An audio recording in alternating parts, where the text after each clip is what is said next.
मेरा नाम असलम है। मेरी 3 बेटियां हैं।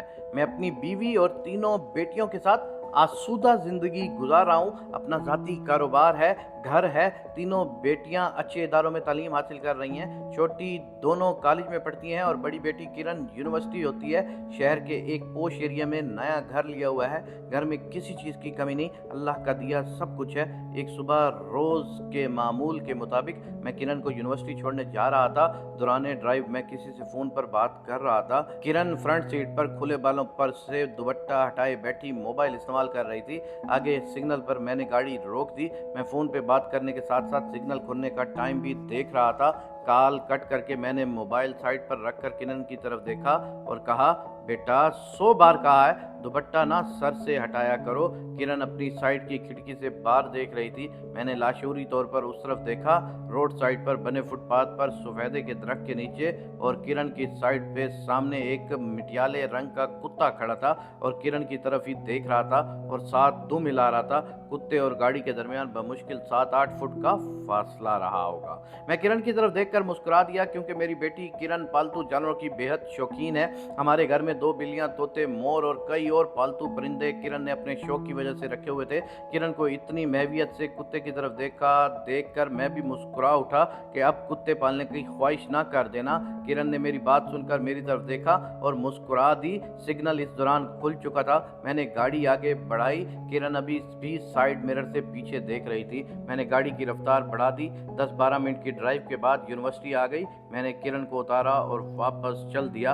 अभी मैं घर के सामने पहुंचा ही था कि किरण की कॉल आ गई। मैंने कॉल अटेंड करते ही कहा कि नहीं बेटा, कुत्ता घर में नहीं रखने देना मैंने। मगर आगे से किरण की घबराई हुई आवाज आई, अब्बू मुझे घर ले जाए, मेरा दिल घबरा रहा है और मेरा सर दर्द से फट जा रहा है। मैंने ये सुनते ही कॉल काटी और जल्दी से गाड़ी को मोड़कर यूनिवर्सिटी की तरफ रवाना हो गया। कुछ ही मिनट में किरण के पास था। किरण बेंच पे बैठी थी और दोनों हाथों से उसने सर पकड़ा हुआ था। मैंने उसे सहारा देकर गाड़ी में बिठाया। वापसी पे मैं बार बार पूछे जा रहा था कि किरण क्या हो रहा है, मगर किरण ने कोई जवाब ना दिया, बस सर को पकड़कर बैठी रही। परेशानी के आलम में किरण की अम्मी को फ़ोन करके कहा कि जल्दी से गेट के बाहर आएं। किरण की तबीयत ठीक नहीं, अस्पताल जाना है। मेरा घर अस्पताल जाने के रास्ते में ही है। घर के गेट पर किरण की माँ परेशान खड़ी थी। गाड़ी में बैठते ही उसने सवालों की बौछार कर दी, मगर मैं खुद ला इल्म था।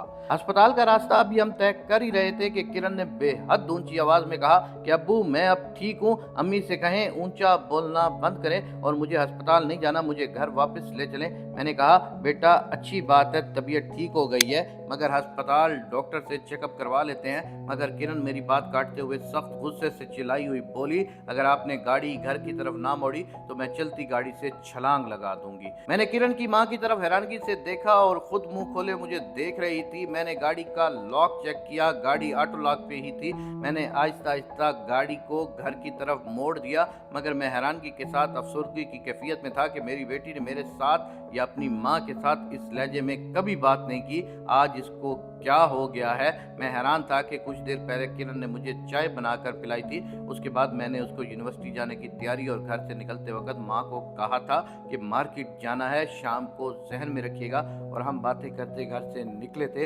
ये सब अचानक क्या हो गया। खैर इतनी देर में हम घर के सामने पहुंच गए। किरण को मैं अपने कमरे में ले आया और बेड पर लिटा दिया। किरण बिल्कुल खामोश थी। मैंने किरण के पास बैठकर उसके माथे को सहलाते हुए प्यार से कहा, क्या हुआ था। मेरी बेटी को किरण के माथे पर हाथ रखते ही मुझे एहसास हो गया था कि किरण को बहुत तेज बुखार है, मगर मेरी बात का किरण ने कोई जवाब न दिया। उसकी माँ ने किरण का सर दबाना चाहा, मगर किरण ने वो भी दबाने ना दिया। बैठते उठते हुए उसने कहा कि मैं अपने कमरे जाना चाहती हूँ, और ये कहकर वो उठकर चली गई। मैं और किरण की माँ हैरान और परेशान एक दूसरे का मुंह तकते रह गए। उसकी माँ रोने लग गई कि मेरी बेटी को क्या हो गया है। मैंने कहा, रोना बंद करो, लगता है बुखार उसके सर को चढ़ गया है, तुम परेशान ना हो, मैं डॉक्टर को जाके मिलता हूँ। शाम तक किरण की तबीयत बिल्कुल ठीक थी। हैरानकुन बात यह थी कि किरण को ये सब याद न था। उसकी माँ ने जब उसे बताया तो वो भी हैरान हुई कि ये कैसे मुमकिन है कि वो इस लहजे में बात करे। मैंने उसे समझाया कि इसमें तुम्हारा कोई कसूर नहीं, जब बुखार सर पर चढ़ जाए तो इंसान को एहसास तक नहीं रहता। मेरी आदत है मैं जल्द सो जाता हूँ। किरण को बाकी घर वालों के साथ बातें करता टीवी देखता छोड़कर मैं सोने चला गया। मेरी आंख किरण की अम्मी के मुझे झंझोड़ने पे खुली। मैं हुड़बड़ाकर उठ बैठा।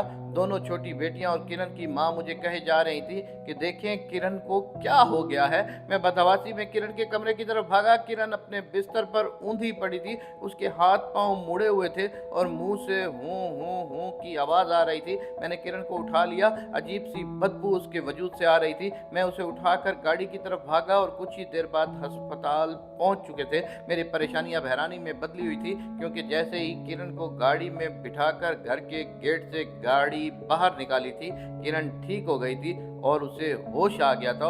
और इस बार भी सुबह की तरह वो चिल्लाई कि मैंने अस्पताल नहीं जाना, मैं ठीक हूँ। मगर मैंने गाड़ी अस्पताल ही आकर रोकी थी। डॉक्टर ने तसल्ली से चेकअप करके कहा कि किरण बिल्कुल ठीक है। डॉक्टर को जब सारा वाकया सुनाने की कोशिश की तो उसने मेरी बात काटते हुए कहा कि ये डिप्रेशन के दौरे हैं और कुछ नहीं हो सकता। आपकी बेटी को कोई टेंशन है, बाकी कोई मसला नहीं है। अस्पताल से घर वापस आते वक्त मैं परेशानी में मुब्तला था कि वाकई किरण को डिप्रेशन के दौरे पड़ रहे हैं। घर जाकर किरण की माँ तीनों बेटियों के पास उनके ही कमरे में सो गई। रात के जाने किस पैर सोचते सोचते मैं भी सो गया। मगर सुबह सादिक के वक्त किरण की माँ ने मुझे उठा दिया और उससे बोला नहीं जा रहा था। उसके मुंह से किरण का नाम सुनते ही मैं किरण के कमरे की तरफ भागा। किरण अपने कमरे के फर्श पर घुटनों में सर दिए बैठी थी। मैंने आगे बढ़कर उसे उठाने की कोशिश की तो मैं हैरान रह गया कि आधे सर के बालों से उसके घुटने बंधे थे और आधे सर के बालों से उसके हाथ पीछे करके बंधे थे। मेरी दोनों छोटी बेटियां सहमी हुई एक तरफ खड़ी थी। मैंने जल्दी से बालों की दोनों गांठ खोलने की कोशिश की। हैरानकुन बात यह थी कि ना घुटनों के पास से बालों की गांठ खुल रही थी और ना ही हाथों पे बंधी गांठ। पता नहीं कैसे वो गांठ खुली। मैंने किरण को उठाकर उसके बिस्तर पर लिटाया। किरण के वजूद से इंतहाई बदबू आ रही थी। कमरे में खड़ा होना महाल हो गया था। जैसे मैंने बालों की गांठ खोली, किरण का जिस्म ढीला हो गया था और उसके मुंह से आवाज आना बंद हो गई थी। उसकी माँ ने बताया कि मैं किरण के साथ ही उसके बिस्तर पर सोई थी। मेरी आंख किरण के मुंह से निकलने वाली आवाज से खुल गई। मैंने देखा कि किरण फर्श पर इसी हालत में बैठी है। मैंने फौरन उठकर इसे उठाने की कोशिश की, मगर इसका जिस्म इतना वजनी था आप सोच भी नहीं सकते। बाकी दोनों बच्चियों को उठाकर मैं आपकी तरफ भागी। ये कहकर वो रोने लगी कि न जाने मेरी बेटी को क्या हो गया है। मैंने उसे चुप हो जाने को कहा। इतने में किरण ने आंख खोली थी। मैंने उससे पूछा कि बेटा क्या हुआ। उसने कमजोर आवाज में नकाहत भरे लहजे में कहा कि मुझे तो कुछ नहीं हुआ, बस जिस्म में बहुत दर्द है। मैंने उसकी बात सुनकर उसे दिलासा दिया, मगर मेरे दिमाग में आ गया कि ये क्या मामला है। एक बात तो मैंने नोट की थी कि इस कैफियत में किरण के जिस्म से इंतहाई गंदी बदबू आने लग जाती है, मगर जैसे ही वो नॉर्मल होती है बदबू आना भी बंद हो जाती है। सुबह हुई, मैंने किरण की अम्मी से मशवरा करके अपने एक जानने वाले जो कि आमिल है उनसे बात की और उनको घर ले आया। उन्होंने हिसाब वगैरह किया, किरण को देखा और कहा कि इस पे बहुत सख्त जादू है और इसका ये तोड़ है। मैंने कहा कि आप कर दें। वो काफ़ी देर पढ़ते रहे। पढ़ने से फारिग होकर उन्होंने कहा कि अब ऐसा कभी नहीं होगा। सारा दिन खैरियत से गुजर गया। उस रात किरण की माँ ने हाल कमरे में सबके बिस्तर लगा दिए थे। रात के किसी पैर मेरी आंख खुली। मैंने किरण के बिस्तर की तरफ देखा। किरण अपने बिस्तर पर ना थी। मैंने फौरन उसकी माँ को जगाया और उठकर किरण के कमरे की तरफ गया। कमरे की लाइट ऑफ थी। मैंने लाइट जलाई मगर कमरा खाली था।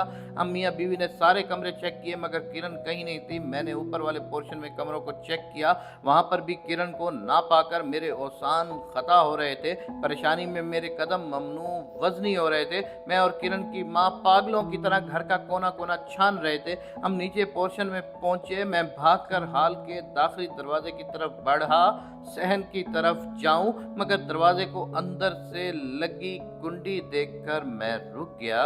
इतनी देर में किरण की माँ ने कहा कि स्टोर में देखें। मैं उन्हीं कदमों से वापस मुड़ा और स्टोर की तरफ भागा, मगर स्टोर के दरवाजे की कुंडी बाहर से ही बंद थी। मैंने मायूसी से स्टोर का दरवाज़ा खोला। इंतहाई गंदी बदबू मेरे नाक से टकराई। स्टोर में अंधेरा था। मैंने लाइट जलाई मगर किरण स्टोर में ना नजर आई। स्टोर में बदबू बता रही थी कि किरण स्टोर में है। अचानक मेरे कानों में हूँ हूँ की आवाज़ टकराई जो कि किरण ही की थी। मैंने आवाज़ की सिमत देखा जो स्टोर में बने ऊपर छत के रूफ स्टोर से आ रही थी। मैं संदूक पे चढ़ गया और रूफ स्टोर के अंदर झांका। मेरे सामने सामान के बड़े कार्टन पड़े थे और कार्टन के पीछे से हूँ हूँ की आवाज़ आ रही थी। मैंने कार्टन साइड पे किए। रूफ स्टोर के आखिर में दीवार से टेक लगाए। किरण घुटनों में सर दिए बैठी थी। मैंने अपने दोनों हाथों पर वजन डालकर उछलकर रूफ स्टोर में चला गया और दुआनों बैठकर मैंने किरण की तरफ बैठकर किरण को पुकारा मगर किरण ने कोई जवाब ना दिया। वो मेरी मौजूदगी से बिल्कुल बेखबर थी। मैं उसके मुंह से बस हूँ सी आवाज़ें ही सुन रहा था। मैंने उसे टांग से पकड़कर अपनी तरफ खींचा। उसका मुंह घुटनों पे था और बाल उसके घुटनों के नीचे गांठ की सूरत में बंधे थे और बाकी बालों से उसके दोनों हाथ पीछे कमर पर बंधे थे। खुदा ये लम्हा किसी बाप को ना दिखाए। मैं जल्दी से नीचे संदूक पर उतरा और संदूक पर खड़े होकर मैंने किरण को उठा लिया और उसे संदूक पर बिठाया और उसके बाल खोलने की कोशिश करने लगा। उसकी माँ भी रोती हुई मेरी मदद कर रही थी मगर बालों की गांठें ना खुली। मैं संदूक से नीचे उतरा और किरण को उठाकर स्टोर से बाहर निकला और हाल में दाखिल हुआ मगर सामने का मंजर देखकर मेरे औसान खता हो गए और किरण मेरे हाथों से गिरती गिरती रही। मेरी दोनों बेटियां नीचे फर्श पर गिरी पड़ी थी। दोनों के आपस में सर मिले थे और उनके मुंह से हूँ हूँ की आवाज़ें निकल रही थी। किरण की माँ चीखती हुई बेटियों की तरफ लपकी। मैंने किरण को उसके बिस्तर पर लिटाया और मुड़कर फर्श पर गिरी बेटियों को उठाने की कोशिश की। दोनों के बाल आपस में बंधे थे और दोनों के वजूद से बदबू आ रही थी। मैंने बड़ी मुश्किल से दोनों के बाल खोले और उनको उठाकर उनके बिस्तर पर लिटाया। एक अजीब से खौफ का एहसास हो रहा था। मैं सर पकड़कर बैठ गया। किरण की माँ रोने की आवाज़ भी मुझे खौफ में मुब्तला कर रही थी। मैंने फ़ोन उठाकर उसी आमिल को फ़ोन मिलाया। घंटी जा रही थी मगर वो फ़ोन नहीं उठा रहा था। खैर तीसरी दफ़ा कोशिश में उसने कॉल अटेंड कर ली। उसकी नींद में डूबी हुई आवाज़ सुनाई दी। मैंने जल्दी से कहा कि मेरे घर में मुसीबत आ गई है, मैं आपको लेने आ रहा हूँ। ये कहकर मैंने कॉल काटी और किरण की माँ को तसल्ली दी और बच्चों के पास ही रुकने की ताकीद करके हाल का दरवाज़ा खोलकर बाहर निकला। निकलते ही मेरी नज़र सामने पड़ी और मैं खौफ के मिले जुले एहसास से ठटक कर रुक गया। मेरे सामने मटियाले रंग का कुत्ता बैठा था। एक लम्हे बाद मैंने हवास जमा करके उसे हाथ का इशारे से हुश हुश करके डराया। कुत्ता उठा और बड़े आराम से चलता हुआ गेट की तरफ बढ़ा। गेट के पास पहुंचकर उसने छलांग लगाई और गेट से मुल्हिका दीवार पर चढ़कर दूसरी तरफ कूद गया। मैं हैरान था कि ये कुत्ता कहाँ से आ गया है। कुछ देर में मैं आमिल साहब के पास पहुंच गया और वो बेचारे मेरा इंतज़ार ही कर रहे थे। हम उसी वक्त वापस रवाना हुए। मैं घर पहुंचा तो हाल में दाखिल होते ही मुझे तसल्ली का एहसास हो गया। तीनों बेटियों को होश आ गया था और अपनी माँ से चिमटी बैठी थी। कुछ ने तो बच्चियों पे पढ़ाई करते वक्त थप्पड़ भी मारे। कुछ ने तो ये भी कहा कि इन्हें हमारे आस्थाने पर छोड़ जाओ, 3 दिन के लिए फिर ठीक हो जाएंगी, फिर आप ले जाना।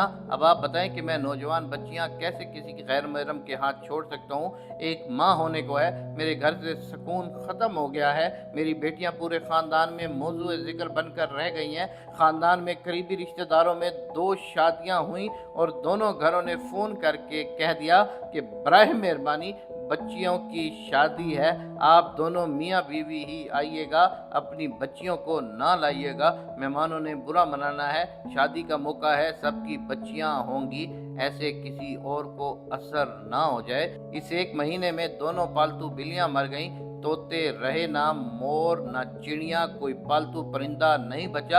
अब ये आलम है कि कभी कोई बच्ची वॉशरूम में बालों में बंधी मिलती है और कभी कोई बच्ची स्टोर में। एक दिन तो हद ही हो गई कि किरण अपने कमरे में दीवार में बनी कपड़ों की अलमारी में बंद कुआड़ों के अंदर बालों से बंधी बेहोश पाई गई।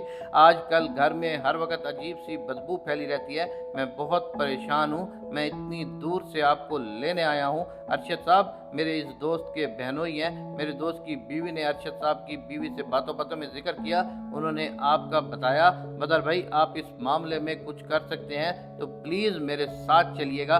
اس کا اجر اللہ آپ کو دے گا۔ یہ کہہ کر اسلم صاحب خاموش ہو گئے۔ میں جو کافی دیر سے خاموش بیٹھا حیرانگی سے اسلم صاحب کی یہ ساری باتیں سن رہا تھا، ان کو خاموشی اختیار کرتا دیکھ کر آمین کہہ کر اٹھ کر ان کے ساتھ جانے کے لیے تیار ہونے اندر چلا گیا۔ اسلم صاحب اپنے دوست کے ہمراہ ان کے ساتھ ساری رات کا سفر کر کے آج صبح میرے ایک قریبی تعلق والے ارشد صاحب کے ہمراہ میرے پاس آئے تھے۔ حال احوال کے بعد انہوں نے اپنا مسئلہ بتانا شروع کیا تھا اور بنا رکے سارا مسئلہ بتا دیا تھا، جس سن کر میں سمجھ گیا تھا کہ یہ سارا مسئلہ آصف سے تعلق رکھتا ہے۔ تقریباً 1 گھنٹے بعد ارشد صاحب کو ان کے گھر چھوڑ کر ہم اسلم صاحب کے گھر جانے کے لیے شہر سے نکل رہے تھے۔ رات کے تقریباً 10 بج رہے ہوں گے جب اسلم صاحب کے گھر پہنچے۔ اسلم صاحب کے دوست راستے میں اتر گئے۔ گاڑی سے اترنے کے بعد میں اسلم صاحب کی ہمراہی میں ان کے گھر حال کمرے میں پہنچا جہاں ان کی تینوں بیٹیاں اور ان کی بیوی موجود تھی۔ گھر میں پھیلی مکروہ بدبو اور ایک مخصوص نحوست آصف کی موجودگی کا منہ بولتا ثبوت تھا، اور بچیوں کے چہرے کی زردی مائل رنگت دیکھنے کے بعد مجھے یقین ہو گیا۔ سلام دعا کے بعد اسلم صاحب مجھے ڈرائنگ روم کی بجائے ایک بیڈ روم میں لے آئے اور ان کا کہنا تھا کہ میں فریش ہو جاؤں، اس کے بعد کھانا تیار ہے۔ میں نے کہا کھانا تو اب کرن اور بچوں کے ٹھیک ہونے پر ہی کھاؤں گا، آپ اس وقت کسی بھی صورت ایک مرغی کا بندوبست کریں۔ میں نے وضو کیا اور تیسرے کلمے کا ورد کرتا ہوا اسلم صاحب کے ہمراہ حال کمرے کی جانب بڑھ گیا۔ اس رات کی دھند بھری سحر کے وقت تقریباً 4 بجے کے بعد میں اسلم صاحب اور ان کی تینوں بیٹیوں کے ساتھ کرن کی یونیورسٹی کے روڈ پر سفیدے کے درخت کے نیچے گاڑی روک کر اپنے سامنے کھڑے ایک مٹیالے رنگ کے کتے کے آگے ایک ذبح شدہ مرغی رکھ رہا تھا۔ تینوں بچیاں اور اسلم صاحب میرے پیچھے کھڑے تھے۔ کتے نے میرے پیچھے دیکھنے کی بھی جرات نہ کی، اپنا بڑا سا منہ کھولا اور مرغی اٹھا کر دھن بھرے انداز میں غائب ہو گیا۔ اسی وقت فجر کی اذان کی آواز آئی، اللہ اکبر اللہ اکبر۔ میں نے سکون کا سانس لیا اور اسلم صاحب سے کہا، بھائی صاحب رات جتنی کالی اور بڑی ہو دن ہو ہی جاتا ہے، ایک نئی سحر آپ کو مبارک ہو، چلیں گھر چلیں، بہت بھوک لگی ہے۔ یہ واقعہ پچھلے سال کے مہینے جنوری کا ہے۔ اسلم صاحب سے میری اکثر بات ہوتی رہتی ہے، کرن اور اس کی بہنیں اب بالکل ٹھیک ہیں، ان سے بھی بات ہوتی ہے اور ہر بار میں ان کو تاکید کرتا ہوں کہ راستے میں دوپٹہ نہیں اتارنا۔ میں نے اپنی 18 سالہ زندگی میں ایک باپ کی بے بسی اس سے بڑھ کر نہیں دیکھی۔ آپ سب کی محبتوں کا شکر گزار ہوں، آپ سب کی سلامتی اور خوشیوں کے لیے بہت ساری دعائیں ہیں، مجھے بھی اپنی دعاؤں میں یاد رکھیے گا۔ جلدی ایک اور آپ بیتی کے ساتھ حاضر ہوں گا۔ اللہ آپ کا حامی و ناصر ہو۔